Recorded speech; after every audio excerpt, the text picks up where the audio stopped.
تو شاہ کوبا تو جانے جانا، تو شاہ کوبا تو جانے جانا، تو شاہ کوبا تو جانے جانا، ہے چہرہ الکتاب تیرا، نہ بن سکی ہے نہ بن سکے گا، نہ بن سکی ہے نہ بن سکے گا، نہ بن سکی ہے نہ بن سکے گا مثال تیری۔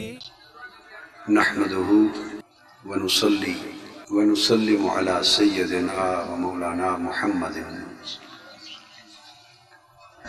رسوله النبي الأمين المكين الحنين الكريم الرؤوف الرحيم، أما بعد،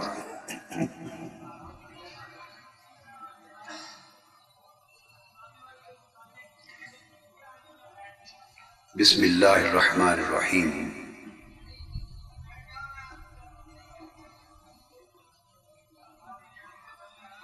محترم المقام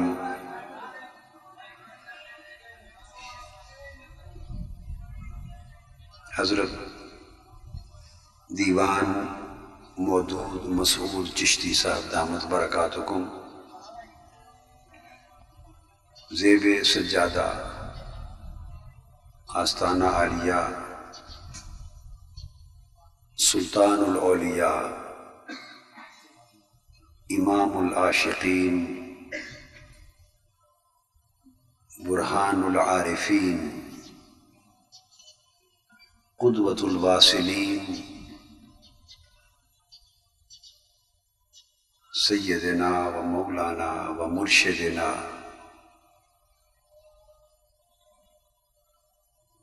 حضور بابا فرید الدین مسعود گنج شکر رضی اللہ تعالی عنہ قدس سرہ العزیز، محترم دیوان عظمت صاحب، محترم پیر ممتاز احمد چشتی صابری صاحب، صاحبزادگان کرام، علماء کرام، خواتین و حضرات اور معزز حاضرین، یہ ساری محفل میں اپنے اعتقاد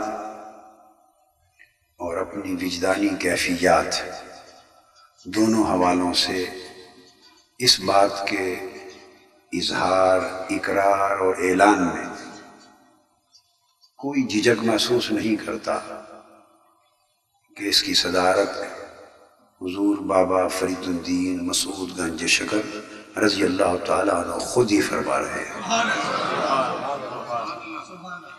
لہذا وہی صدر مجلس ہیں، وہی صدر مجلس ہیں، وہی رونق بزم ہیں، وہی میزبان مجلس ہیں، وہی منتظم عرس ہیں کہ ان کے ایک بیٹے کا عرس ہے، ان کے روحانی فرزند ارجمند کا عرس ہے، اور وہ شہنشاہ ہیں ولایت کے، تصوف کے، طریقت کے، حقیقت کے، معرفت کے، اور انہوں نے ہزارہا چشمے بر صغیر پاک و ہند میں کھول دیے اور کروڑوں سینے معرفت الہی کے ساتھ سیراب کر دیے ہیں، اور وہ بادشاہ ہیں اور کروڑوں لاکھوں ہزاروں عشاق، حضار، پھر صالحین، پھر اولیاء، یہ سب ان کی رعایا ہے، اور ہم جو یہاں حاضر ہیں اس خواہش کے ساتھ کہ ہمیں بھی وہ اپنی ادنا سی رعایا بھی قبول فرما دیں۔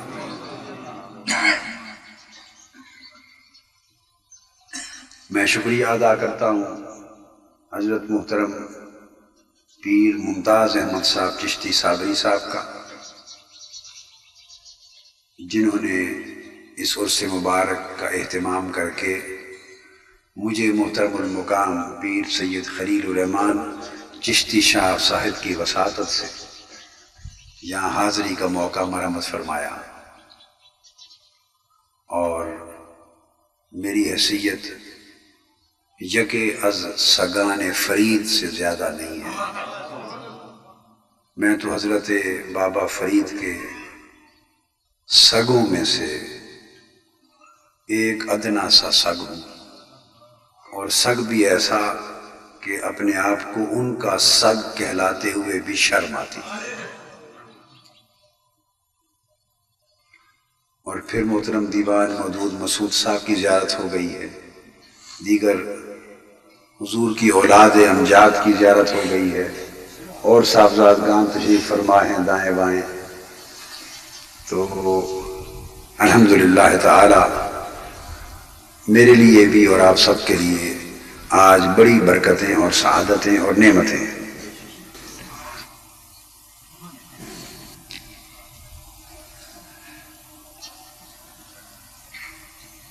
دیکھیے،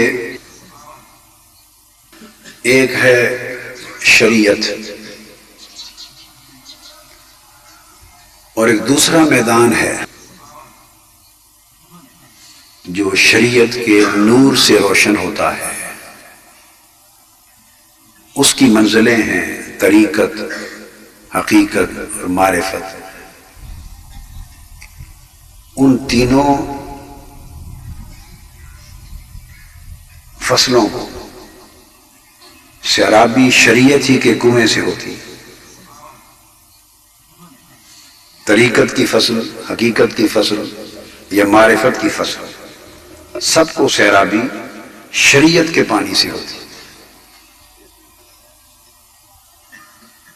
جس طرح شریعت کے باب میں، علم شریعت میں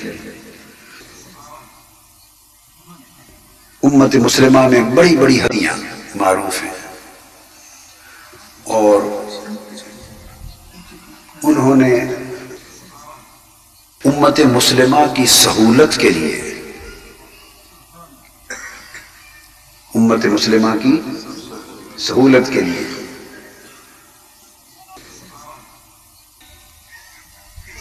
اللہ رب العزت نے امت مسلمہ کی سہولت کے لیے احکام شریعت اور علم شریعت کو اس طرح مرتب فرمانے کا اہتمام کیا، اس طرح مدون فرمانے کا اہتمام کیا کہ قیامت تک امت کے مختلف طبقوں، مختلف ملکوں اور مختلف خطوں میں رہنے والی امت اپنے اپنے جغرافیائی حالات کے مطابق، اپنے اپنے معاشی، سماجی اور معاشرتی حالات کے مطابق اور تقاضوں کے مطابق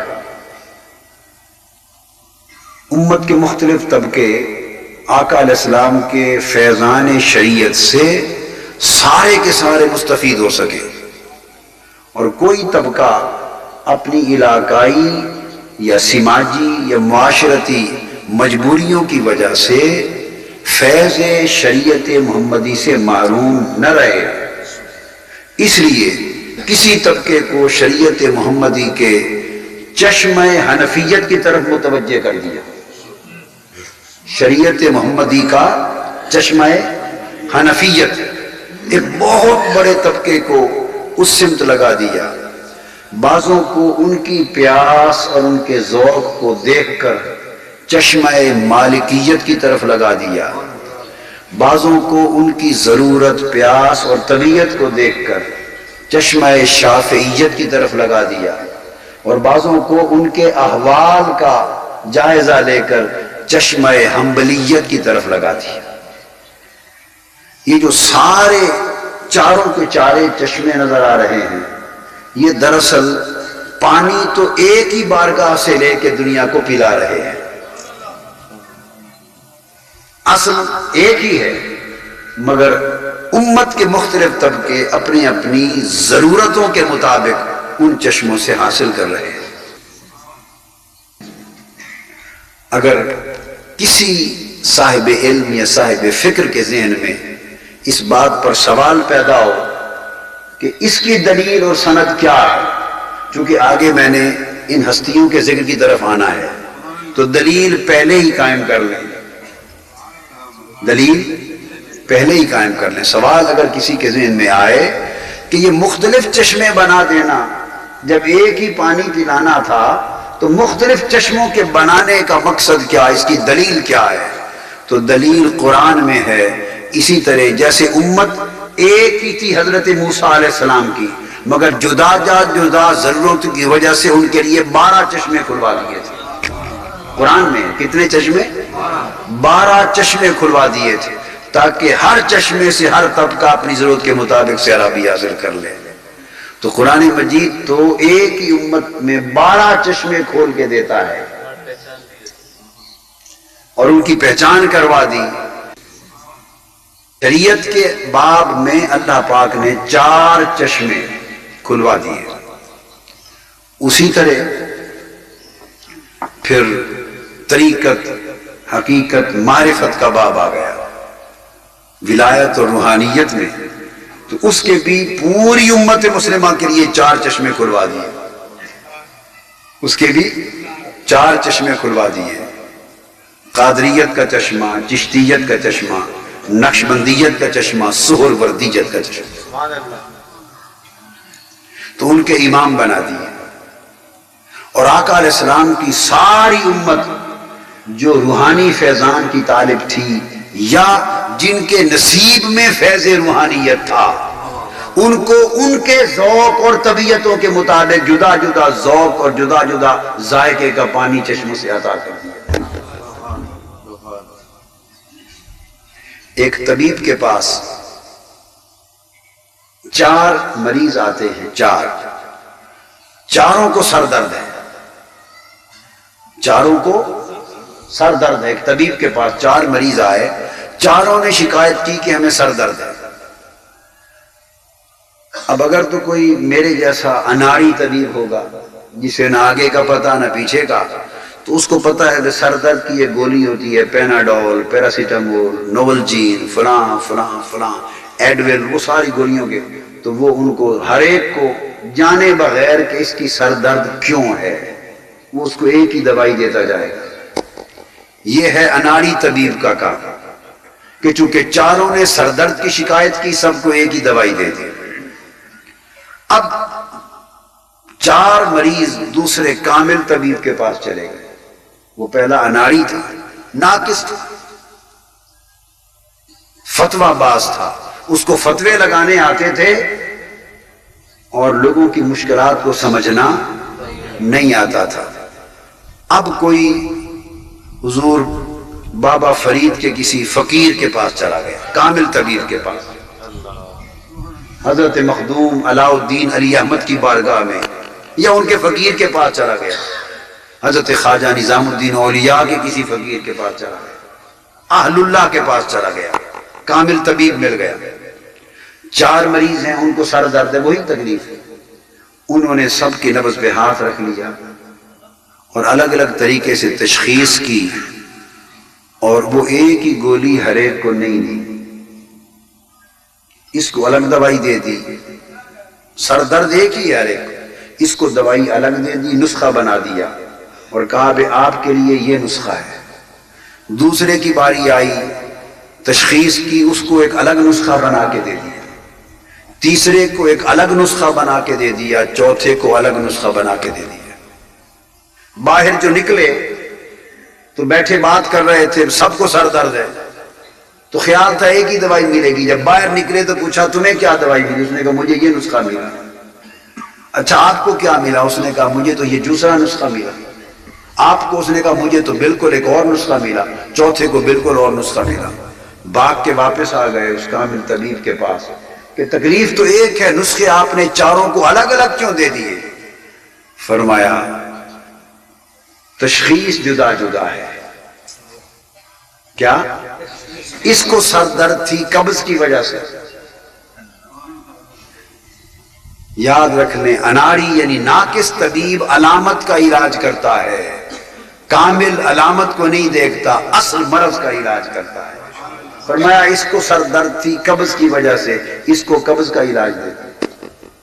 اس کو سر درد تھی نزلے اور زکام کی وجہ سے، اس کو نزلے اور زکام کا علاج دیتی ہے۔ اس کو سر درد تھی بخار کی وجہ سے، اس کو اس کی وجہ اس کا علاج دے دیا۔ اس کو سر درد تھی بے آرامی اور کم خوابی کی وجہ سے، اس کو اس کا نسخہ دے دیا۔ چونکہ طبائع میں تقاضے جدا جدا تھے سو نسخے جدا جدا دے دیے ہیں۔ لہذا آقا علیہ السلام نے اپنی امت کے کاملوں کو حکم دیا، جس طرح جسمانی امراض کے اسباب اور جسمانی مریضوں کی طبائع اور ان کے مزاج جدا جدا ہوتے ہیں، اس طرح میری امت میں جو روحانی مریض ہوں گے اور روحانی طبیعتیں ہوں گی اور روحانی مزاج ہوں گے، ان کے تقاضے بھی جدا جدا ہوں گے۔ اگر اناڑی کے سپرد ہو گیا تو ہر ایک کو ایک ہی وظیفہ دیتے رہیں گے، نہیں، کامل ہو تم الگ الگ مرکز بنا کے بیٹھ جاؤ، ایک کا نام کر دو دواخانہ قادریت، دواخانہ چشتیت، دواخانہ نقشبندیت، دواخانہ سہروردیت، جدا جدا امراض طبائع اور مزاجوں کے مریض آتے جائیں، جدا جدا تشخیصوں کے پیش نظر کوئی کامل اسے نسخہ چشتیت دے رہا ہے، کوئی نسخہ قادریت دے رہا ہے، کوئی نسخہ نقشبندیت و سہروردیت دے رہا ہے۔ دیکھنے میں نسخے جدا جدا ہیں، مگر ہر نسخہ شفا یابی کے بعد اسے بارگاہ مصطفیٰ میں پہنچا رہا ہے۔ ہر نسخہ اس کی روحانی مرض کا علاج کرا رہا ہے۔ یہ اس طرح 4 سلاسل بن گئے، اور 4 سلاسل کے ذریعے امت کے سارے جو روحانی طبیعتیں اور روحانی مزاج اور ان کی ضرورتیں، ان کے تقاضے، ان کے فرق، ان کے امتیازات جتنے تھے، ان کو 4 دائروں میں منقسم کر دیا، اور 4 الگ دائروں میں منقسم کر کے ان کے نسخے روا دوا کر دیے۔ اب قیامت تک امت ان چشموں سے فیض پا رہی ہے۔ اب یہ جو میدان ہے، اس کے سمجھنے کے لیے حقیقت عشق کو جاننا ضروری ہے۔ اس پر میں بنیاد کے لیے 3 مثالیں کوٹ کرنا چاہوں گا، سیدنا آدم علیہ السلام، سیدنا یوسف علیہ السلام کی، سیدنا موسیٰ علیہ السلام، قرآنی بات، تاکہ بنیاد کمزور نہ رہے۔ پھر بنیاد مضبوط ہو تو عمارت جہاں تک جتنی منزلہ اٹھا کے لے جائیں، بنیاد مضبوط ہو جائے تو پھر عمارت جہاں تک لے جائیں پرواہ نہیں ہوتی۔ یہ جو پورا نظام تصوف، نظام فقر، نظام طریقت، نظام ولایت، نظام روحانیت ہے، اس کی بنیاد عشق پر، اس کی بنیاد عشق پر ہے۔ اور میں اگلی بات عرض کر دوں کہ پھر جو میں نے 4 دواخانے عرض کیے نا، ان میں ہر ایک میں کسی نہ کسی ایک شے کا غلبہ ہے، اور جو نسخہ غلبہ ذوق عشق سے تیار ہوا ہے وہ حضرات اولیاء چشت اہل بہشت کا نسخہ ہے، وہ بابا فرید کا نسخہ ہے، وہ حضرت ہند الولی کا نسخہ ہے، جس میں غلبہ عشق ہے، غلبہ عشق ہے۔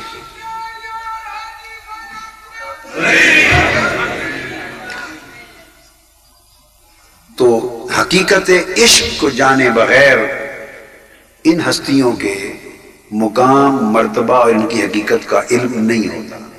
پھر انسان گمراہ ہوتا ہے، وہم میں مبتلا ہوتا ہے، شکوک و شبہات میں مبتلا ہوتا ہے، بد اعتقادی کرتا ہے، وہ سمجھتا ہے کہ شاید اس کی کوئی حقیقت نہیں۔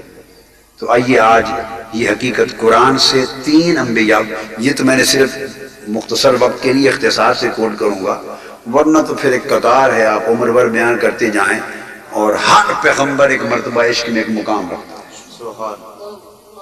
آدم علیہ السلام کو جنت میں ٹھہرا دیا، اسکن انت وزوجک الجنہ، آدم تو اور تیری زوجہ حضرت حوا جنت میں رہو، کھاؤ پیو اور سیر و سیاحت کرو اور خوب اس زندگی سے لطف اندوز ہو، ٹھہرا دیا۔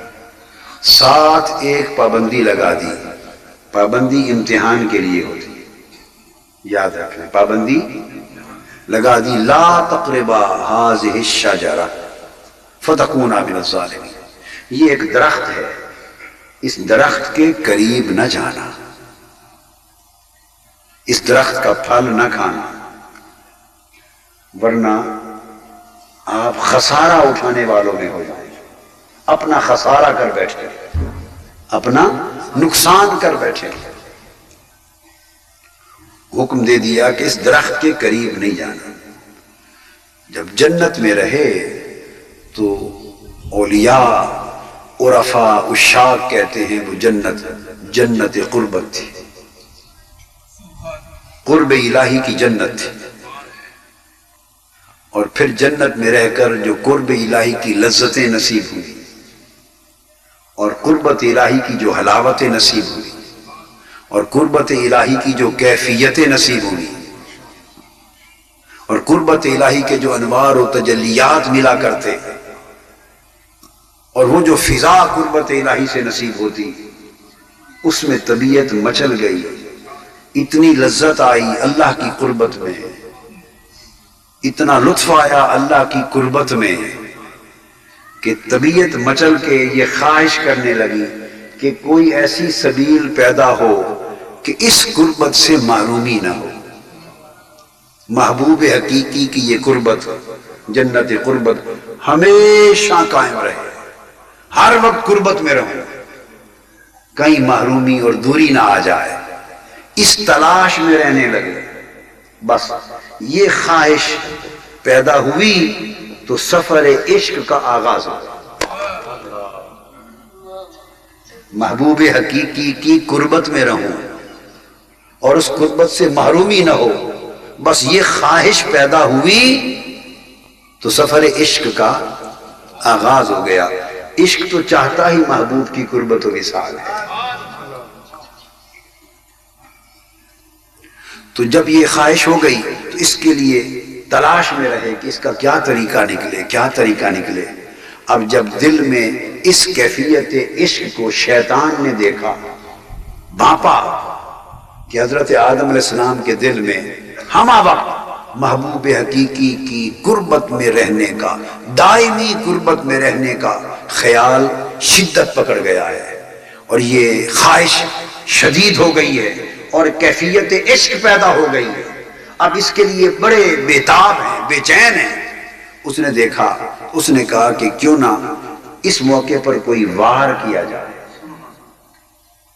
اس موقع پر کیوں نہ وار کیا جائے، چونکہ وہ شیطان بدبخت راندہ درگاہ ہو چکا تھا، اسی بارگاہ نبوت کا ادب نہ کرنے کی وجہ سے اس کو ملال تھا، انتقام لینا چاہتا تھا، انتقام لینا چاہتا تھا۔ اس نے کہا کیوں نہ وار کروں۔ وہ آیا، اس شیطان نے آ کے حضرت آدم علیہ السلام کے سامنے قسم کھائی کہ میں آپ کو ایک راز بتانا چاہتا ہوں، اس سے پہلے قسم کھاتا ہوں۔ اور قسم کس کی کھائی؟ اسی یار کی کھائی جس کی قربت کے وہ متمنی تھے، جس کی قربت میں وہ رہنے کے خواہش مند تھے، اور جس کی دائمی قربت کی تلاش میں سرگرداں تھے، اسی کے نام کی قسم کھا لی۔ عاشق لوگ بڑے سادہ دل ہوتے ہیں، سچے دل ہوتے ہیں، سچے دل ہوتے ہیں، وہ ان کی طبیعت میں گھنڈی نہیں ہوتی، ان کی طبیعت میں میل نہیں ہوتا، بے اعتمادی نہیں ہوتی، جھوٹ نہیں ہوتا، مکر و فریب نہیں ہوتا، سو وہ کسی کی نسبت یہ گمان بھی نہیں کرتے۔ آج دل عاشق بنتا ہی تب ہے جب یہ تمام چیزوں سے پہلے صفائی نہ ہو، پہلے صفائی ہوتی ہے، پھر دل میں عشق جگہ پکڑتا ہے۔ تو اس نے قسم کھائی اللہ کے نام کی، جب اللہ کا نام سنا، محبوب کا اعتبار کر لیا، پھر اس کا نام سن کر باقی سب کچھ بھول گئے، اعتبار کر لیا کہ مولا کے نام کی قسم ہے۔ پوچھا قسم تو خالی بتاؤ، راز کیا بتانا چاہتے ہو؟ اس نے کہا راز یہ ہے، یہ جو ایک درخت ہے، اگر اس کا پھل آپ کھا لیں تو ساری زندگی اس قربت میں دوام آ جائے گا، معرومی نہیں ہوگی، آپ یہاں سے نکالے نہیں جائیں گے، خلود فی الجنہ، یعنی اس جنت قربت میں دوام حاصل ہو جائے گا، ہمیشہ اللہ کی قربت میں رہو گے اگر یہ پھل کھا لو۔ بس اس کی تو تلاش تھی، بس یہ راز سننے کی دیر تھی۔ طبیعت اتنی مچلی، جذبہ عشق اتنا بڑکا، کیفیت اور طلب نے اور تڑپ نے اتنا زور پیدا کیا کہ ہر شے بھول گئی، حتیٰ کہ درخت کے قریب نہ جانا۔ اس غلبہ عشق میں یہ بات بھی بھول گئی، غلبہ عشق میں یہ بات بھی بھول گئی کہ اس درخت کے قریب نہ جانا۔ دھیان ادھر لگ گیا کہ یہ امتحان تو نہیں تھا، کہیں یہ امتحان تو نہیں تھا کہ اس کا پھل کھانے سے ہمہ وقت محبوب کے قربت میں رہوں گا۔ بس وہ دھیان ہٹ گیا۔ عشق کا جو غلبہ ہوا تو عشق بہت سے دھیان مٹا دیتا ہے، عشق بہت سے دھیان مٹا دیتا ہے۔ اپنا دھیان مٹا دیتا ہے تو باقی باتیں تو بات کی، اپنا دھیان ہی مٹا دیتا ہے عشق۔ وہ سوائے محبوب کے ہر دھیان کو مٹا دے۔ ذاکر ہمہ ذکر و ذکر مذکور شود۔ تو پھر جب وہ راز پا لیا قربت دائمی کا تو دھیان ہٹ گیا۔ اس غلبہ عشق میں دانا کھانا، اس غلبہ عشق میں طلب قربت الہی میں اور غلبہ عشق الہی میں وہ پھل کھا لیا۔ جب پھل کھایا تو حکم ہو گیا کہ آدم، میں نے کہا تھا اب نیچے چلے۔ یہاں بات سمجھانا چاہتا ہوں، یہ جو عمل صادر ہوا یہ صادر ہوا غلبہ عشق الہی میں۔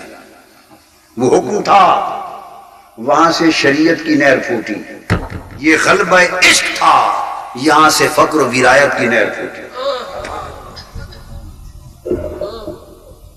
اب آپ کہیں گے کہ فقر و ولایت کا تو پھر جنت سے نکال دیا گیا۔ بھئی فقر و ولایت والوں سے پوچھو کہ پہلے دن سے ابتلا شروع ہو جاتا ہے۔ جو لوگ اس وادی میں قدم رکھتے ہیں بس ان کے لیے پھر مشکلات شروع ہو جاتی ہیں۔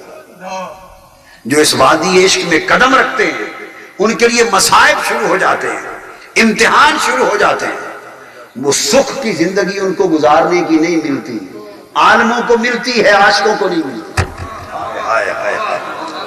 عالموں کو سکھ کی زندگی ملتی ہے، عاشقوں کے حساب میں سکھ کی زندگی ہوتی نہیں ہے۔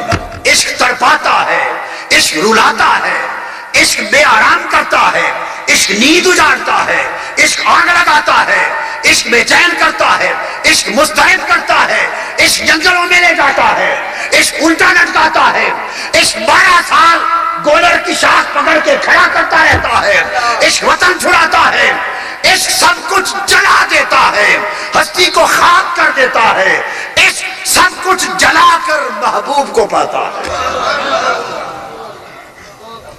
اور جب عشق سب کچھ جلا کر محبوب کو پاتا ہے تو پھر جب سب کچھ جل جائے تو تب وہ فرید بنتا ہے، یکتا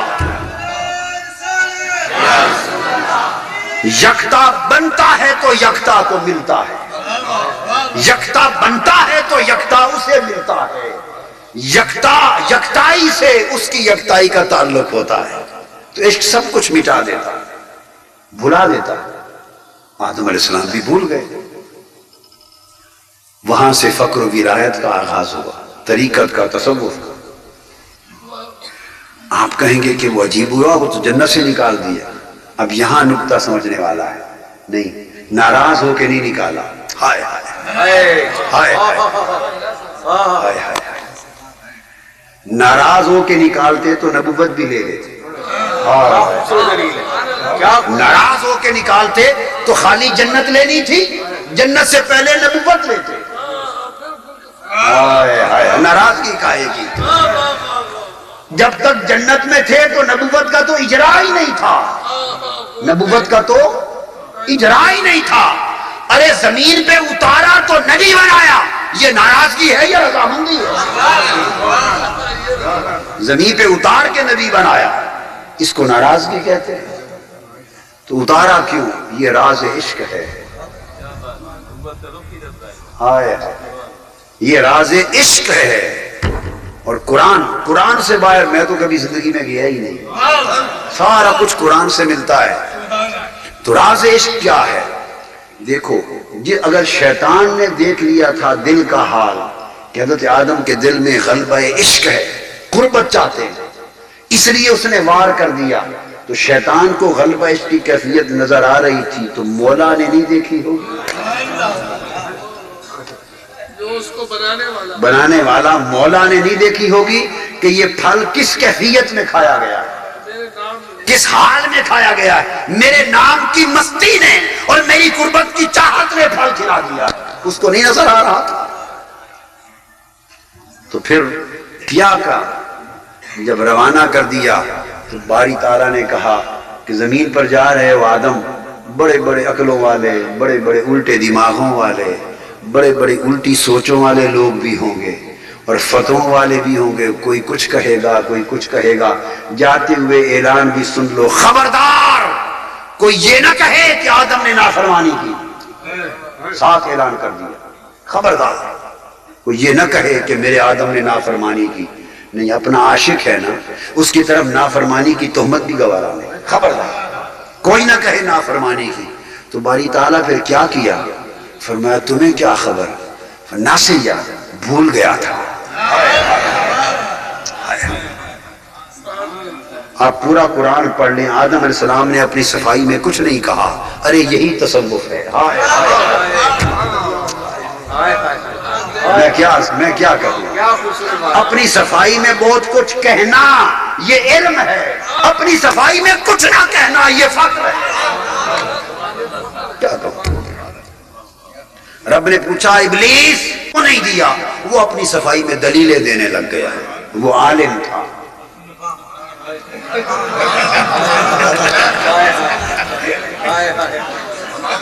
علماء سے معافی کرتا ہوں، معافی کا خاص کر. پوچھا کیوں نہیں سجدہ کیا؟ قرآن مجید میں وہ اپنی صفائی میں دلیلیں دینے لگ گیا. اس کی دلیلیں بھی قرآن میں آئی، دلیلیں دینے لگ گیا. وہ عالم تھا، اور عالم بھی کون سا عالم؟ بے ادب. عالم بے ادب دلیلیں دینے لگ گیا. رب نے رد کر دی، دلیلیں رد کر دی، ٹھوکر مار دی اس کی دلیلوں. چونکہ اس واقعہ میں نہیں جانا نا، نکتہ سمجھا رہا ہوں. آدم علیہ السلام سے پوچھا، آدم تمہیں کہا جو تھا یہ پھل نہیں کھانا. ذرا دیکھیے سوال ایک جیسا ہے. تمہیں کہا تھا سجدہ کرو، سجدہ کیوں نہیں کیا؟ وہ دلیلیں دینے لگ گیا. آدم سے پوچھا ہے آدم تمہیں کہا تھا یہ پھل نہ کھانا، کیوں کھایا؟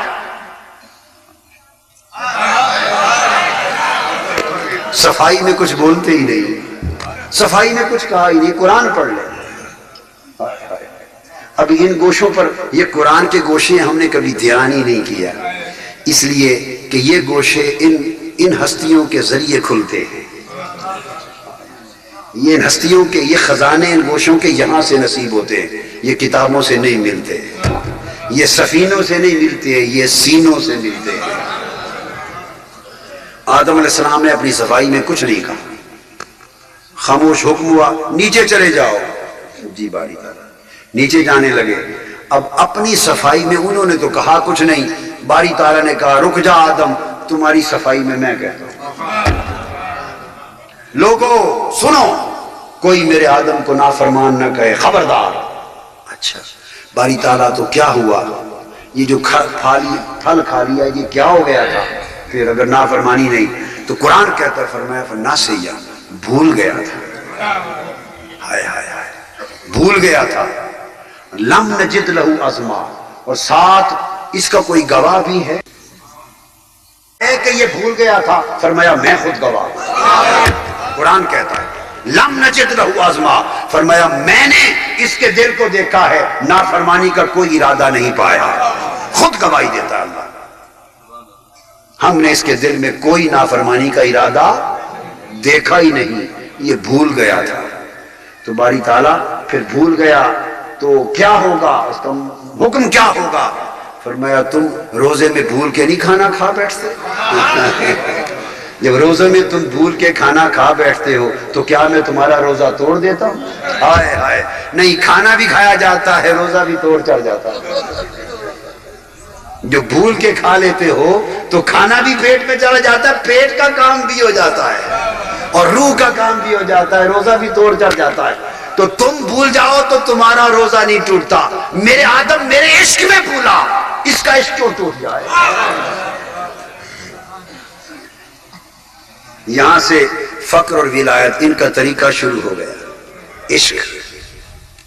اور چونکہ اس میں عشق میں پھر میں نے عرض کیا نا، شروع سے ابتلا آتا ہی ابتلا تھا، تو عشق کی ابتدا دوری سے ہوتی ہے۔ ابتدا میں دوری میں دوری دی جاتی ہے۔ دوری ایک آگ ہوتی ہے، اس میں پکایا جاتا ہے، جلایا جاتا ہے، تڑپایا جاتا ہے۔ اس ولایت کی راہ میں کبھی ابتدا میں وصال نہیں ہوتا، تو اس کو دور کر دیا، ہجر اور فراق میں ڈالا، اور کتنے 200 یا 300 سال تک پھر عشق میں فقیر لوگ روتے ہیں۔ آدم علیہ السلام 2-3 صدیاں آپ نے سر جھکا لیا اور روتے رہے اور سر نہیں اٹھایا، بس اس کیفیت سے گزارنا تھا، اور عشق کی جو آگ لگی تھی اس کے ساتھ اس برتن کو پکانا تھا۔ یہ میں نے آپ کو حضرت آدم علیہ السلام کی زندگی کی کیفیت عشق بیان کی، پھر خود صفائی دے کے بھیجی، اور پھر جاتے ہوئے آدم علیہ السلام نے تو چونکہ صفائی میں کچھ کہا ہی نہیں، یہ بھی نہیں پوچھا کہ باری تعالیٰ میری معافی ہوگی، یا بولے ہی نہیں۔ یہ فقیر کا کام ہے، بولتا ہی نہیں۔ فقیر جب اپنے غلام کو کہتا ہے کہ صابر علی احمد کو کہتا ہے کہ بیٹا یہ لنگر کا کھانا تقسیم کیا کر، بولتا ہی نہیں، تقسیم کرنے لگ جاتا ہے۔ 12 سال گزر جاتے ہیں، پوچھتے ہیں خود نہیں کھاتا، تو عرض کرتے ہیں حضور آپ نے تقسیم کرنے کا کہا تھا، اگلی بات آپ نے کہی نہیں، میں نے کیا ہی نہیں۔ فقیر چپ رہتا ہے، فقیر اپنے پاس سے نہ بات کہتا ہے نہ بڑھاتا ہے، جیسے امر ہوتا ہے اتنا چلتا ہے۔ حضرت مخدوم علاء الدین علی احمد اس طرح صابر بنتے ہیں، فقیر صابر ہوتا ہے۔ تو آدم علیہ السلام چونکہ پہلے فقیر تھے کائنات انسانی کے، کیا پہلے فقیر تھے، اور اجراء احکام نبوت سے پہلے فقیر بنایا گیا، سب سے پہلے عاشق بنایا، عاشق سے فقیر ہوئے، فقیر ہوئے تو نیچے اتارے گئے اور نبوت کا اجرا ہوا۔ یہ تو ان کا ہو گیا۔ تو اللہ پاک نے چونکہ آدم علیہ السلام نے پوچھنا ہی کچھ نہیں تھا، وہ تو عشق کے فقیر ہو گئے تھے، تو اللہ پاک نے جاتے ہوئے پھر پوچھا، فرمایا ذرا آدم میری بات سن لے۔ کیا؟ آدم اور حوا، میں آپ کو جاتے ہوئے ایک دعا بھی بتا دیتا ہوں، اگر اس دعا کو پڑھ لو گے نا تو یہ جو تمہیں خیال رہے گا نا بھی ناراضگی، یہ بھی دھل جائے گی، پتہ نہیں اس سے کتنے درجے بلند کر دوں۔ خود ہی علاج بھی بتا دیا، خود ہی دعا سکھا دی، خود ہی وظیفہ بتا دیا، خود امتحان لے لیا، خود ہی پرچہ بتا دیا۔ ربنا ظلمنا انفسنا وان لم تغفر لنا وترحمنا لنکونن من الخاسرین، نسخہ دے کے بھیج دیا۔ آدم علیہ السلام نے مدت بعد رو رو کے جب اس کے لیے دعا کے لیے ہاتھ اٹھائے، دعا کے لیے، تو یہ دعا کی اور ساتھ عرض کر دیا باری تعالیٰ اپنے معبود محمد مصطفیٰ کا صدقہ معاف۔ باری تعالیٰ نے فرمایا آدم میں نے تو صرف یہ سمجھا کے بھیجا تھا، یہ اگلی بات کہاں سے سیکھ لی؟ ہائے ہائے، میں نے تو یہ بتا کے بھیجا تھا، یہ اگلے جملے کہاں سے سیکھ لیے؟ عرض کیا باری تعالیٰ وہ میں نے راز رکھا کہ کبھی کام آئے۔ جب تو نے مجھے پیدا کیا اور میں نے سر اٹھا کے دیکھا، میں نے عرش کے پایوں پر تیرے نام کے ساتھ محمد کا نام دیکھا، عرش کے درختوں پر، دروازوں پر، پتوں پر، ہر سو اللہ کے ساتھ لفظ محمد دیکھا تھا۔ میں سمجھ گیا کہ یہ کوئی اللہ کا بڑا ہی پیارا ہے۔ تو جب دعا کا وقت آیا آج تجھے منانے کے لیے، تو میں نے اس کا واسطہ دیا۔ تو میں تو معاف تو پہلے ہی کر چکا تھا، اب یہ تو درجات کی بلندی ہے جو کہاں سے کہاں لے جائے گی۔ یہ ہے کس طرح عشق سے فقر و ولایت کی طرف جاتا ہے انسان۔ آپ حضور بابا فرید الدین مسعود گنج شکر کی حیات طیبہ، وہاں سے حضرت مخدوم علاء الدین علی احمد صابر کی حیات، یہ سارے سلسلے کو حضرت خواجہ نظام الدین اولیاء کی، یہ سارے سلسلے کو، ان کے احوال کو پڑھ لیں، قدم قدم پہ آپ کو عشق کی نظر آئے گا، عشق کے جلوے اور عشق کے مظاہر۔ پھر دوسری بات میں نے عرض کی تھی حضرت یوسف علیہ السلام کی، جب زلیخا پہ تہمت لگ گئی، وہاں بھی علم اور فقر کی بات، تہمت لگ گئی تو زنان مصر جدھر جاتی ہے زلیخا، مصر کی گلیوں میں ہر طرف عورتیں تانا دیتی ہیں، تانا ہر طرف، کہتی ہیں دیکھو اپنے ہاتھ سے خریدے ہوئے غلام پر، ایک عام انسان کو جو منڈی سے خرید کے لائی تھی غلام، اس پر عاشق ہو گئی، اس پر عاشق ہو گئی، تانے لگ گئے۔ زلیخا پریشان ہے کہ اب گھر سے نکل نہیں سکتی، جدھر جاتی ہیں عورتیں زنان مصر تانے دیتی ہیں، کیا کروں؟ اتنی پریشان حال ہو گئی کہ تلاش کرنے لگی کہ اس کا کوئی علاج ہو، اس تہمت سے جان چھوٹے۔ پھر زلیخا کی خوش قسمتی کہ کوئی خشک مولوی نہیں ٹکرا، اگر کسی خشک مولوی سے واسطہ پڑ جاتا وہ کہتا زلیخا لے مناظرہ کروا لے، ہم بھی کتابیں لے کے آ جاتے ہیں، وہ بھی آ جائیں اور مناظرے سے فیصلہ ہو جاتا ہے۔ نہیں، وہ بچ کے خوش نصیب تھی، وہ کسی عاشق کسی فقیر کے پاس چلی گئی۔ کوئی اس زمانے کا بابا فرید ہوگا، کوئی اس زمانے کا مخدوم علاء الدین صابر ہوگا، اس زمانے کا، ہر دور کے ہوتے ہیں، ہر دور میں فرید ہوتے ہیں۔ یہ امت مصطفیٰ کا فرید ہے، یہ امت مصطفیٰ کا علاء الدین علی احمد ہے، ہر امت کے فرید اور علاء الدین ہوتے ہیں۔ تو اس زمانے کے کسی فقیر کے پاس پہنچی، اس نے کہا زلیخا یہ جب لوگ تہمتیں دیں تانے دیں تو وہ دلیلوں سے نہیں مانتے، یہ دلیلوں سے۔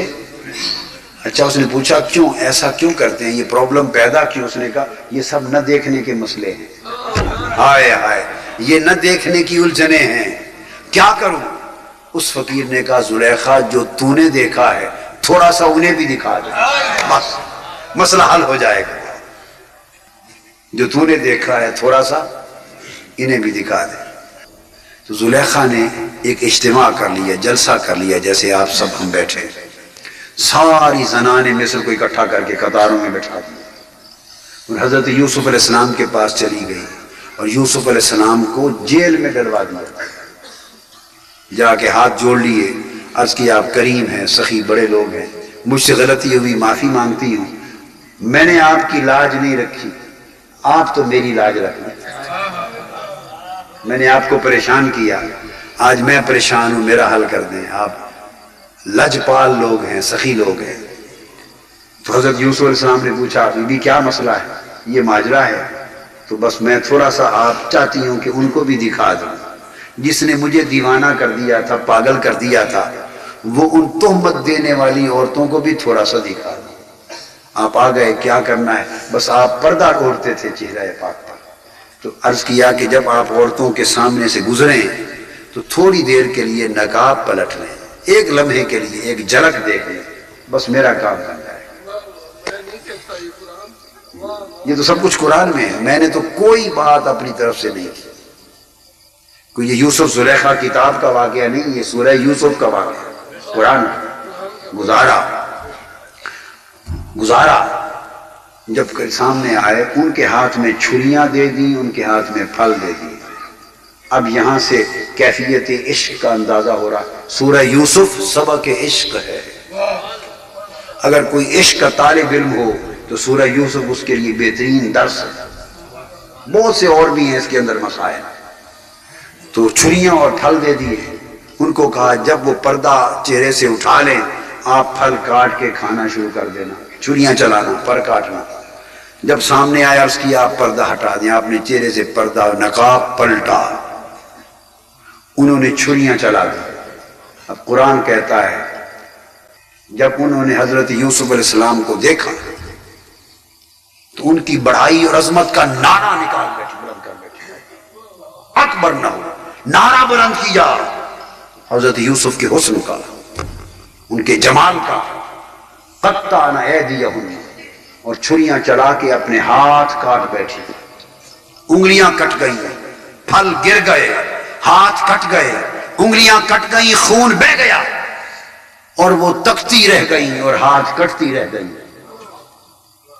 اور جب ہاتھ کٹ گئے، خون بہہ گیا اور ہوش میں آئیں، ہوش میں، تو کہتی ہیں ہاشا للہ ما ھذا بشرا، خدا کی قسم یہ تو بشری نہیں ہے. بھئی پیکر بشریت تو تھے، اس کا انکار کاہے کو؟ پیکر بشریت تو تھے، بشریت مقدسہ، بشریت منورہ تو تھی. بات تو چلی تھی کہ عاشق ہو گئی اور قسم کھا کے کہنے لگی یہ تو بشر ہی نہیں. تو بات یہ معلوم ہوئی کہ جو نہیں دیکھتے وہ بشر بشر کی رٹ لگاتے رہتے ہیں، بشر بشر کی رٹ لگاتے رہتے ہیں. اور جو ایک بار جن کا پردہ اٹھ جائے، جو ایک جھلک کر لے، وہ پیکر بشریت ہو بھی تو بشریت کا انکار کرتے. وہ کہتے ہیں بشر ہے ہی نہیں، چونکہ وہ پردہ اٹھتے ہی نور کو تک لیتے ہیں، جلوہ نور کو، جلوہ حسن کو، اس جمال کو تک لیتے ہیں. تو پھر آپ نے دیکھا کہ جب تک لیا تو تومت بھی گئی، زبانیں بند ہو گئی. قلنا حاشا للہ ما ھذا بشرا، پھر زبانیں گنگ ہو گئی.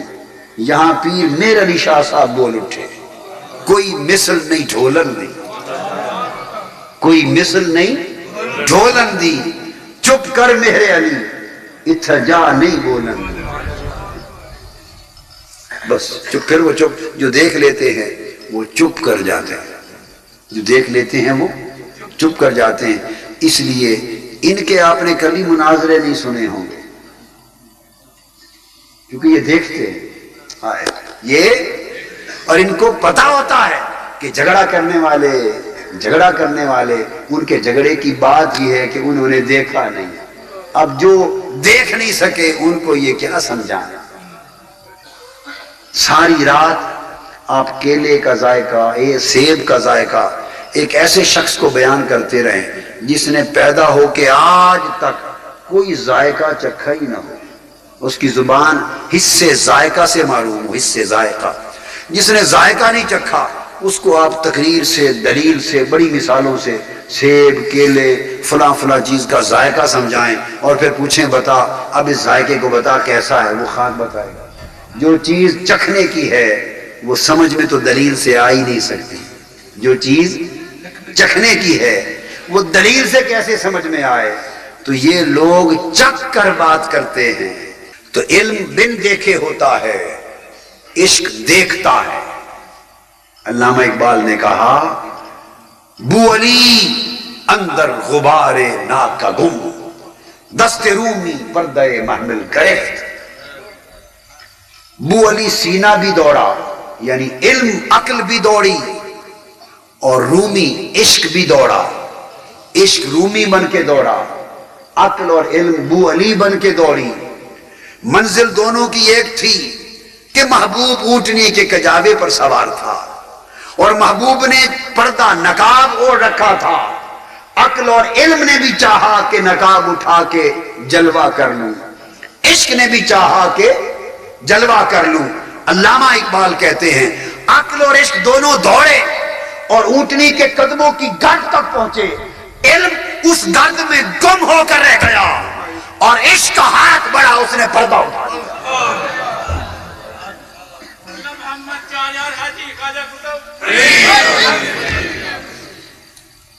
پردہ اٹھا لیا. تو یہ عشق مشاہدے کے ساتھ ہوتا ہے. اور تیسری بات میں نے عرض کی تھی، سیدنا موسیٰ علیہ السلام جب طور پر آئے شریعت لائی تھی. طور پر لایا کون تھا؟ شریعت لائی تھی. اللہ پاک نے فرمایا تھا موسیٰ 30 راتیں یہاں اور 30 راتیں یہاں قیام کر، اعتکاف کر، خلوت کر، ہم تم سے کلام کریں گے، وحی اتاریں گے. تو شریعت لائی تھی، 30 راتیں گزاری. جب کلام ہوا تو رس بھری آواز جو کانوں میں پڑی، ہائے ہائے عاشق کی طبیعت مچل گئی۔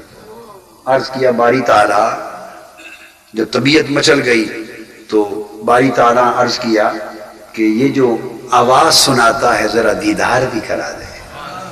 10 راتیں اور کرا دی، 40 پورے کر دیے۔ تو موسیٰ علیہ السلام عرض کر اٹھے، عرض کیا رب ارنی انظر الیک۔ بات چلی شریعت سے تھی، اور جب ارنی پر پہنچے تو داخل عشق میں ہو گئے، جہاں سے طریقت، حقیقت، معرفت کے دروازے کھلتے ہیں۔ آئے علم کے لیے تھے کہ وحی اترے گی، اور جب کلام کی لذت سے بہرایاب ہوئے تو داخل وادی عشق میں ہو گئے۔ علم تو کبھی دیدار کا طالب ہی نہیں ہوا۔ ہائے ہائے ہائے، علم کو دیدار سے غرض بولیے نہیں ہے، علم کو تو منطق سے غرض ہے، علم کو فلسفے، علم کو دلیل سے غرض ہے، اس کو دیدار سے غرض نہیں۔ عشق کو دلیل سے واسطہ کوئی نہیں، اس کو دیدار سے غرض ہے۔ لہذا دلیل والے کے قدم مضبوط ہوں گے یا مشاہدے اور دیدار والے کے مضبوط؟ عرض کیا رب ارنی، مولا اپنا آپ دکھا، انظر الیک، مجھے اپنا آپ دکھا، انظر الیک، تاکہ میں تیری طرف تک لوں۔ عرض کیا مجھے اپنا آپ دکھا تاکہ میں تیری طرف تک لوں۔ اب واقعہ آپ نے اور رنگ میں سنا اور اس کی کئی تعبیرات سنی، آج چونکہ بات عشق کی ہے، آج اس کی ایک نئی تعبیر، ایک نئی جہت عرض کر رہا ہوں۔ رب کائنات نے وہ جو تجلی پھینکی اور تجلی کے ذریعے موسیٰ علیہ السلام کے بے ہوش کر دیا، وہ بے ہوشی کیا تھی؟ وہ اصل ہوش کی بحالی تھی۔ وہ بے ہوشی کیا تھی؟ مولانا روم سے پوچھیے، بے ہوشی تھی محرم ای ہوش، جز بے ہوش نے اس کی۔ وہ ہوش کیا تھا؟ عرض کیا تھا باری تعالیٰ رب ارنی، مجھے اپنا آپ دکھا۔ جب کہا نا تو مجھے اپنا آپ دکھا، تو محبوب نے کہا ابھی مجھے کبھی خیال ہے اور میرا بھی خیال ہے، ابھی میں اور تو کا فرق موجود ہے۔ میں اور تو، مجھے تو اپنا آپ دکھا، انظر الیک، تاکہ میں تیری طرف تک لوں، ابھی من و تو کا احساس ہے۔ فرمایا موسیٰ جب تک تجھے اپنے ہونے کا احساس ہے تب تک جلوہ ممکن نہیں۔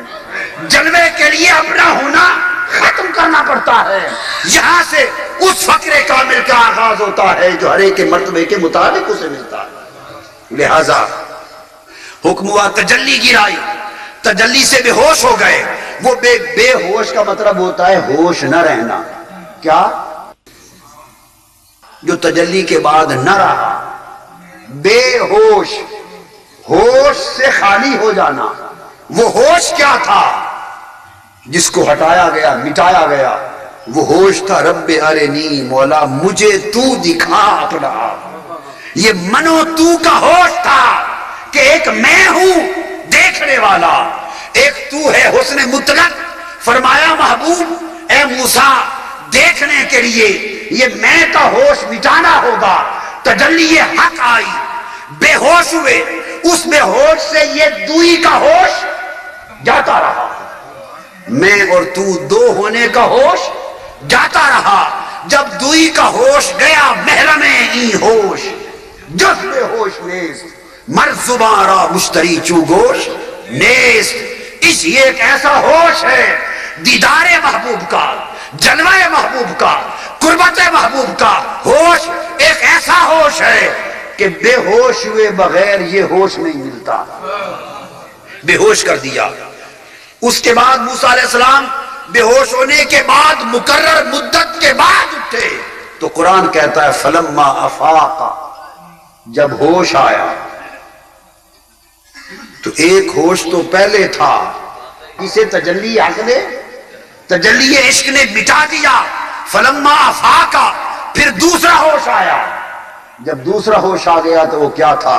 تو باری تعالیٰ میں توبہ کرتا ہوں، یہ جو میں نے میں کی بات کی تھی، آئے ہائے ہائے، یہ جو میں نے میں کی بات کی تھی اس سے توبہ کرتا ہوں۔ تو دوستو وہ فقراء، وہ اولیاء جو وادی عشق میں داخل ہوتے ہیں، وہ عشق کی تجلی سے اپنی میں کو مارتے ہیں، اپنی میں کو مارتے ہیں، اور میں کو مار کر اس دوئی کے ہوش سے نکل جاتے ہیں، دوئی کے ہوش سے نکل جاتے ہیں، اور کئی وہ مخلوق ہوتے ہیں تو انالحق کی زبان نکلتی ہے، اور کئی بابا فرید کہتے ہیں، کئی وہ ہے جو پیالہ پی لے عشق کا انالحق کہتے ہیں، اور کئی وہ ہیں جو سمندر پیے بیٹھے ہیں اور چپ ہیں،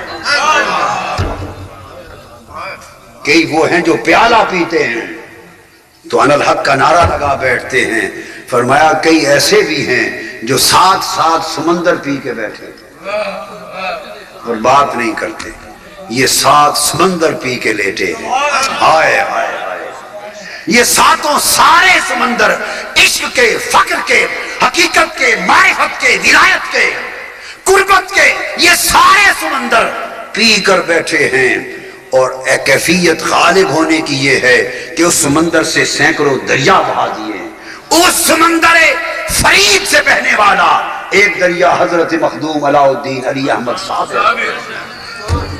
صابر، جس کو بچپن سے اپنے پاس رکھ کر براہ راست تربیت دی، پرورش دی، فقر کے مرحلوں سے گزارا، صبر کی آنچ میں پکایا اور کیفیتیں پیدا کی، اور اس نور کی دعاؤں اور نور کے وظیفوں کے ساتھ پر نور کر دیا۔ جب 12 سال لنگر سے نہیں کھایا تو صبح و شام دعا ذکر نور کرتے تھے حضرت مخدوم علی احمد صابر، صبح و شام ذکر نور کرتے تھے۔ تو لوگ کہتے ہیں کہ 12 سال نہ کھانا یہ کیسے مان لے، کوئی زندہ رہ سکتا ہے؟ 12 سال نہ کھانا کوئی زندہ رہ سکتا ہے؟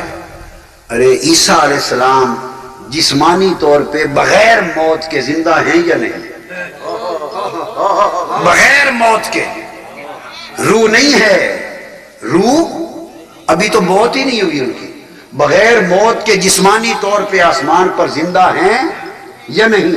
اور 2000 سال سے زندہ ہیں، کیا کھاتے ہیں؟ فقط نور کھاتے ہیں۔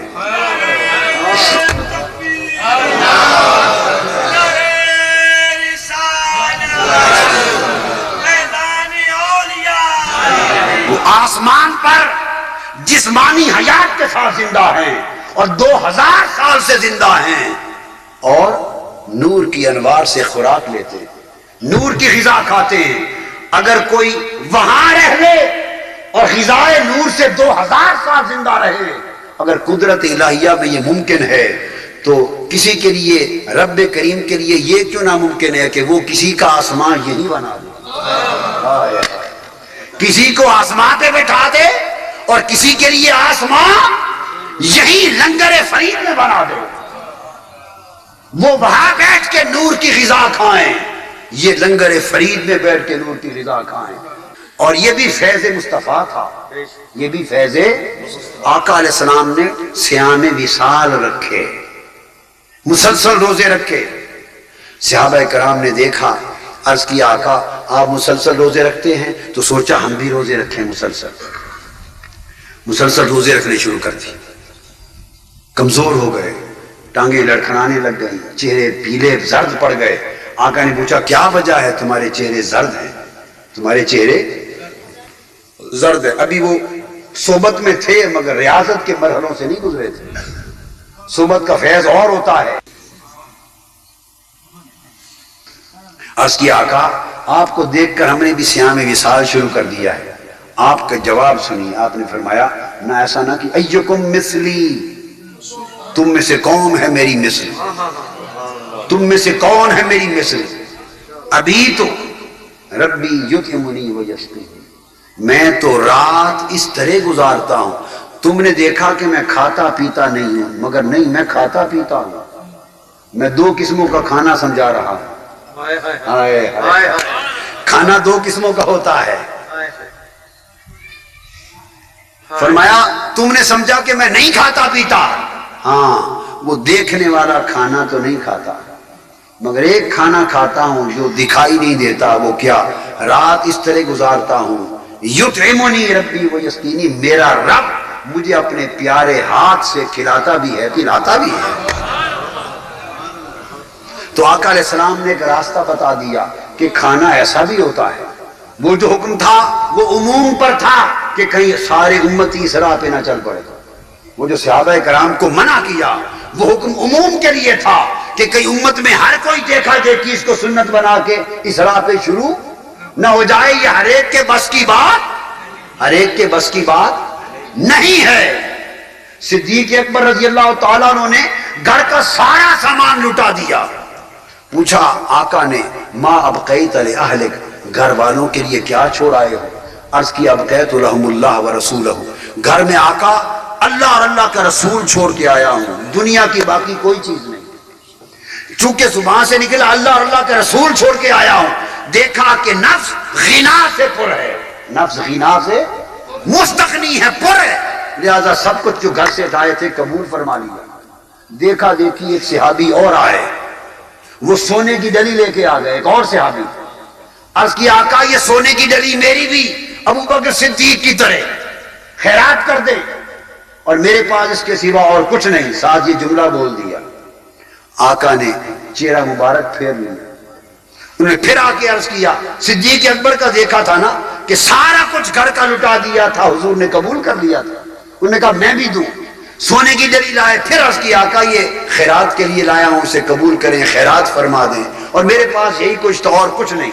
جملہ سنیے. اور جب ابو بکر صدیق سے پوچھا گھر کیا چھوڑ آئے ہو, تو جواب یوں بھی بن سکتا تھا حضور کچھ نہیں چھوڑ آیا, سب کچھ لے آیا.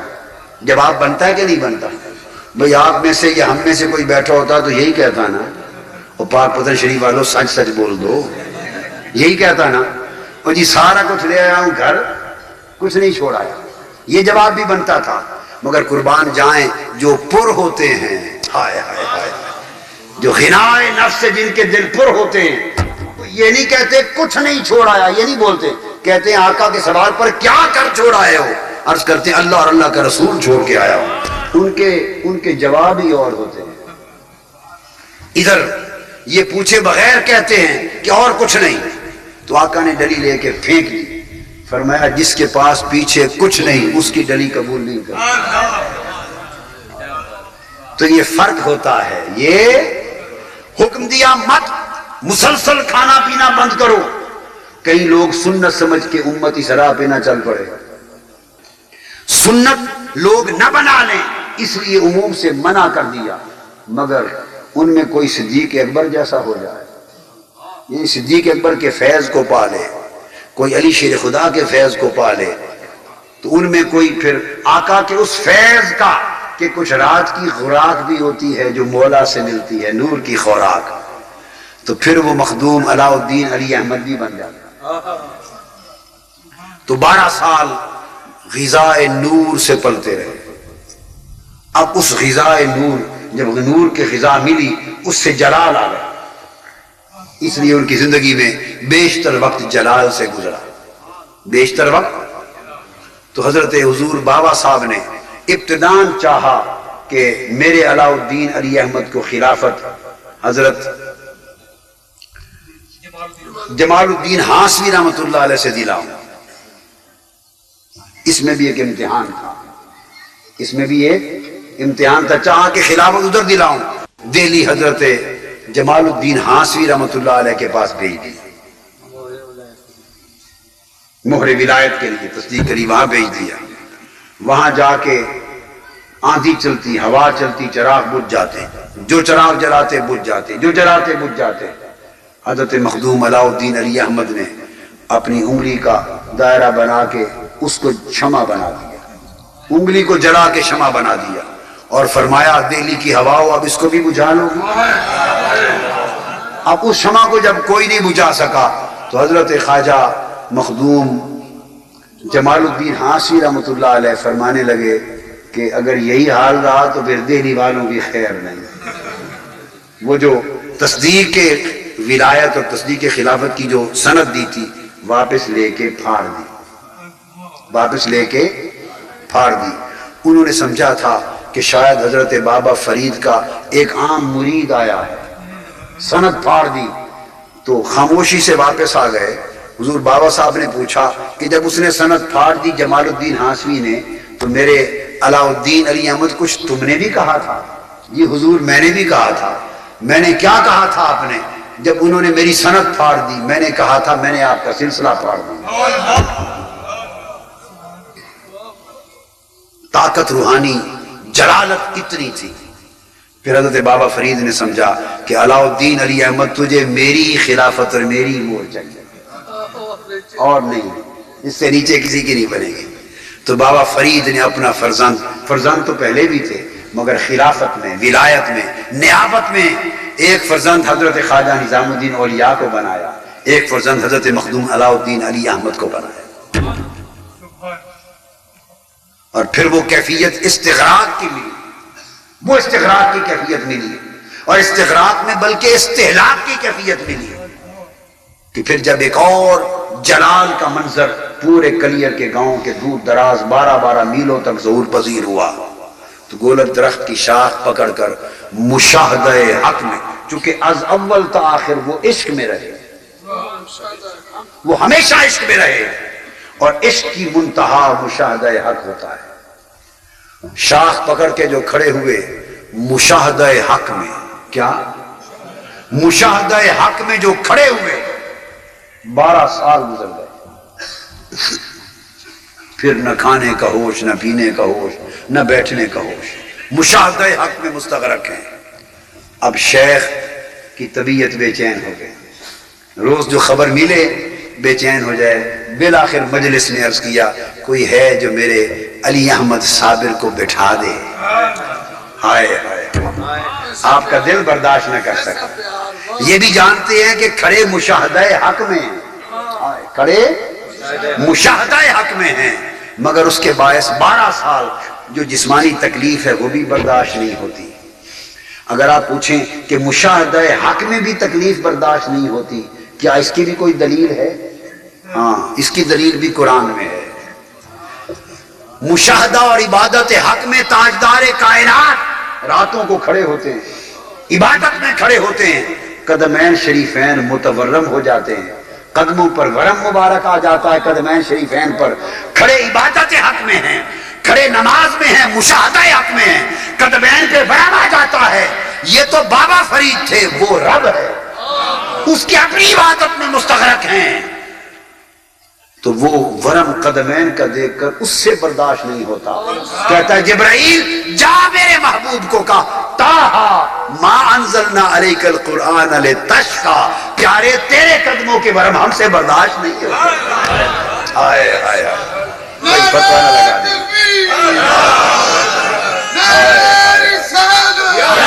آئے آئے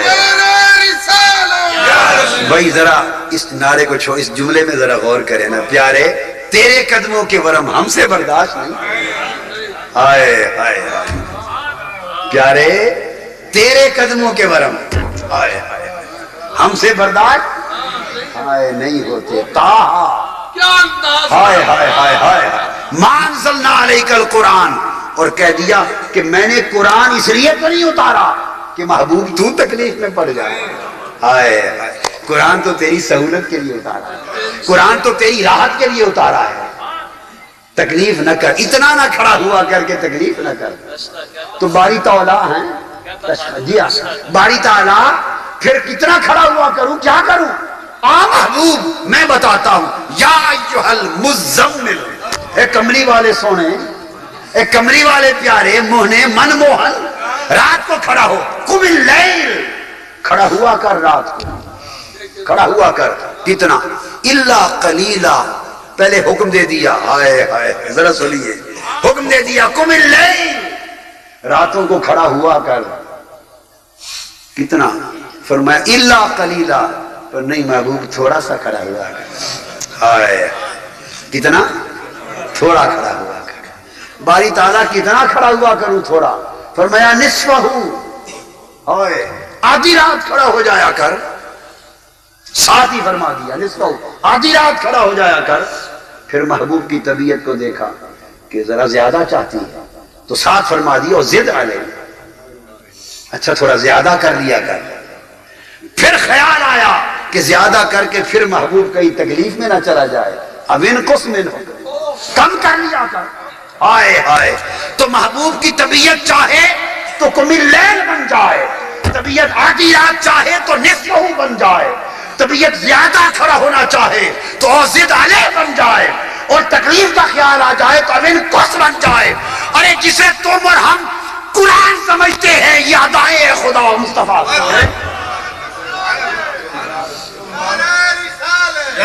یہ کیا ہے؟ یہ ساری آیت پڑھیے تو اس آیت کا خلاصہ فتویٰ نہ دیجئے، معافی کا خواستگار ہوں، مجھے تو لگتا ہے محبوب واری واری جاؤں جی، میں تو راضی ہوں، میں انہیں کھڑا ہو گیا، جتنا تیرا جی کرے اتنا کھڑا رہے گا، میں نے وہی کروں گا۔ تو پھر میں یہ عرض کر رہا تھا کہ یہ ہر چیز سنت سے ہے۔ تو حضرت بابا فرید کا دل موم ہو گیا، مجلس میں پوچھا کوئی ہے جو میرے علاؤ الدین کو جا کے بٹھا دے؟ اب کسی کو ہمت نہیں پڑ رہی، کسی کو۔ ایک فقیر اٹھتا ہے، نام حضرت شمس الدین ترک رحمت اللہ علیہ، اٹھتے عرض کرتے حضور آپ کا اگر کرم ہو جائے تو یہ خوشی آپ کو میں دلا دیا۔ میں جا کے بیٹھا تھا، چلے گئے، وہاں پہنچے تو دیکھا کہ نغمہ کون سا سناؤں کہ دھیان پلٹ آئے۔ کچھ تو سنانا پڑتا ہے نا، کچھ تو سنانا پڑتا ہے۔ کون سا نغمہ چھیڑوں، کون سا نغمہ چھیڑوں، کون سا نغمہ چھیڑوں؟ یہ عاشقوں کے نغمے ہی ہوتے ہیں۔ اذاں ازل سے تیرے عشق کا ترانہ بنی، اذاں ازل سے تیرے عشق کا ترانہ بنی، نماز اس کے نظارے کا ایک بہانہ بنی، ادائے دید سراپا نیاز تھی تیری، کسی کو دیکھتے رہنا نماز تھی تیری۔ عاشقوں کا بھائی مذہب اور ہوتا ہے، ان کا نظام اور ہوتا ہے۔ تو پوچھا، سوچا کون سا ترانہ چھیڑوں، کون سا تار چھیڑوں؟ جی کون سا؟ یہ جو سارے گاما پادا نیسا ہے، یہ خالی سارے گاما پادا نیسا، ایک ایک تار میں کئی تار ہیں، ایک ایک تار پیغام دیتا ہے۔ جب تار چھڑتے ہیں تو کئی نغمے نکلتے ہیں، وہ نغمے کہیں کے کہیں لے جاتے ہیں۔ تو سوچا کون سا تار چھیڑوں؟ تو پھر باری تعالیٰ نے، چونکہ فیض فرید تھا، خیال آیا کہ یہ کسی تار سے اب توجہ ادھر نہیں آئے گی، یہ تو تار یار ہی چھیڑو تو آتا ہے، یار کا تار چھیڑو تو پھر ادھر دھیان آئے گا۔ تو قرآن کی تلاوت شروع کر، قرآن کی تلاوت شروع کر دی، نغمہ لاہوتی چھیڑ دیا، نغمہ لاہوتی چھیڑ دیا۔ تو وہ کوئی کہتے ہیں ان کی لے بڑی اچھی تھی، بھائی وہ لے وہ نہیں ہوتی جو آپ کی وہ ہماری کاریوں والی لے، وہ تو عاشقوں کی لے ہوتی ہے، تو اچھی وہ لے ہی اور ہوتی ہے۔ تو پھر نغمہ لاہوتی قرآن کی تلاوت شروع کی، چھیڑ دیا، اور آ کے جب پڑھتے گئے تو جو وہ لے کی آواز کان میں پڑی، یہاں روک کر ایک مثال دے دوں چونکہ بات ختم ہونے کے قریب ہے۔ جب اس کی آواز کان میں یار کے نغمے کی پڑتی ہے نا، تو پھر میں نے شروع سے بات کی تھی، کچھ یاد نہیں رہتا، بات وہیں جا کے کچھ یاد نہیں رہتا۔ ابراہیم علیہ السلام کعبہ شریف کی عمارت کے اندر بیٹھے ہیں، کعبہ شریف میں باہر فرشتہ ایک آیا، اوپر بات کی اس نے، باری تعالیٰ تیرے ابراہیم کے بڑے تذکرے سنتے ہیں کہ تیرا بڑا بندہ ہے، تیرا عاشق ہے، اجازت ہو تو اس کے عشق کا امتحان نہ کر لیں، عشق کا امتحان نہ کر لیں۔ اور یہ جو سنا رہا ہوں یہ بھی بابا فرید کی بتائی ہوئی بات سنا رہا ہوں، انہی کا حوالہ ہے۔ حکم ہوا جا میرے ابراہیم کے عشق کا امتحان کر لیں۔ فرشتہ آ گیا، یہ جبرائیل امین آ گئے انسانی شکل میں، باہر آ کے دروازے کے باہر ابراہیم علیہ السلام کا ریوڑ تھا، بکریاں بھیڑ بکریاں، بہت بڑا ریوڑ کھڑا تھا، ان کے پاس کھڑے ہو کے انہوں نے نغمہ لاہوتی چھیڑ دیا، اللہ اکبر اللہ اکبر، وہ یار کا نغمہ چھیڑ دیا۔ ابراہیم علیہ السلام جب یار کا نغمہ چھیڑتا ہے تو یہ بس میں نہیں رہتے، پھر بےتاب ہو کے تڑپتے ہوئے باہر نکلے، میرے یار کا نام کس نے لیا ہے، میرے یار کا نام کس نے الاپا ہے، کون جپ رہا ہے میرے یار کا نام؟ سامنے کھڑے تھے. اجنبی تو نے لیا میرے یار کا نام؟ ہاں میں نے لیا. وہ ایسے جو تڑپے. ابراہیم علیہ السلام فرمانے لگے مسافر ایک بار میرے یار کا نام پھر سنا دے. تو فرشتے نے کہا کہ پہلی بار تو میں نے اپنے شوق سے لیا تھا, اب آپ کے مطالبے سے لوں گا تو بتاؤ انعام کیا دو گے؟ انعام کیا دو گے؟ تو آپ نے کہا یہ ریوڑ سارا دیکھا ہے, آدھا ریوڑ لے جائیں. اس نے کہا ٹھیک ہے. پھر اللہ, پھر یار کا نام الاپا. ابراہیم علیہ السلام اس غلبہ عشق میں بے ہوش ہو کے گر پڑے. اٹھے تو آدھا ریوڑ دے دیا, وہ لے کے چل پڑا. اجنبی جب چل پڑا تو پیچھے سے پھر آواز دی, مسافرہ ذرا گل سن, کیا بات ہے؟ ایک فیری میرے یار دا نام, ایک فیری اور علاج. اب کیا دو گے؟ ذرا آدھا ریوڑ رہ گیا, یہ بھی لے جانا. دوبارہ اللہ اکبر, وہ ترانہ الہ تھی. بے ہوش ہو کے گر پڑے. آئے ہوش میں تو آدھا ریوڑ بقیہ بھی دے دیا, سارا ہی لے کے چل پڑے. سب پیچھے سے پھر دوڑے. کہا مسافرہ ایک بار یار کا نام پھر سناتا ہے. ان کا ریوڑ تو سارا دے دیا, اب جو لوں تو اب کیا دو گے؟ فرمایا مجھے چرواہا بنا کے لے جانا, مجھے لے جانا, تیری بکریاں چراتا پھروں گا. ہائے ہائے ہائے,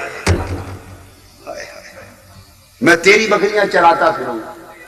خود بک جاتے ہیں خود. ارے یہ کوئی علم کی باتیں ہیں؟ علم تو اس گلی میں آنے ہی نہیں دیتا. علم تو حضرت خواجہ اجمیر خواجہ خواجگاہ نے فرمایا تھا بزن بسنگ ملامت زجا جائے ناموس, کوئے عشق بریز آبروئے تکوارا. عشق کی گلی میں آنا ہے تو ناموس کے شیشے کو چور چور کر دے, توڑ دے. تو عرض کر رہا ہوں کہ وہ نغمہ چھیڑا یار کا نغمہ, تو آنکھ کھولی, ہوش میں آ گئے اور بولا کس نے میرے یار کا نام الاپا؟ بس کام بن گیا, میں نے الاپا. فرمایا ذرا دوبارہ میرے یار کا نام الاپ, نغمہ دوبارہ چھیڑ, یہ تار دوبارہ چھیڑ.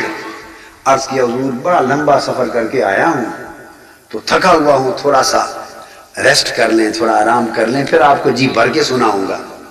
آپ نے فرمایا اچھا یہاں تشریف رکھیے, تشریف رکھیے. عرض کیا نہیں حضور کیسے بے ادبی کر سکتا ہوں, آپ کھڑے ہوں. دیکھو نا ان کے ہیلے کیسے ہوتے ہیں عاشقوں کے, ادب والوں کے. آپ کھڑے ہوں میں بیٹھ جاؤں, آپ پہلے تشریف رکھیں گے تو بیٹھوں گا. انہوں نے کہا اچھا.